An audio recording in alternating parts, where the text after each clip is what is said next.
नमस्कार, जयसिंगपूर नगरी न्यूज मध्ये आपलं सहर्ष स्वागत। पाहूया आजच्या दिवसभरातील काही ठळक घडामोडी। संभाजीपूर मेन रोडवर मध्यभागी असलेला ट्रान्सफॉर्मर शिफ्टिंगसाठी आर्थिक तरतूद नसल्याचं नगरपालिकेकडून पत्र।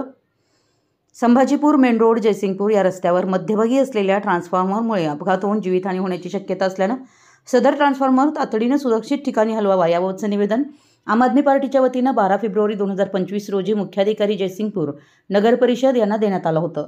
याबाबत जयसिंगपूर नगर परिषदेने दिनांक 6 मे 2025 रोजी दिलेल्या पत्रानुसार विद्युत मंडळानं सदर ट्रान्सफॉर्मर अन्यत्र हलवण्याकरिता दिलेल्या अंदाजपत्रकीय खर्चानुसार रक्कम 56,73,715 आवश्यक असून सदर रकमेची आर्थिक तरतूद नगरपालिकेकडे नसल्यानं याबाबत माननीय आमदार महोदय यांना अवगत केले असल्याचं कळवलं आहे। त्यामुळे सदर ट्रान्सफॉर्मर अन्यत्र सुरक्षित ठिकाणी हलवण्यासाठीचं काम निधी अभावी लवकर होण्याची शक्यता दिसत नाही।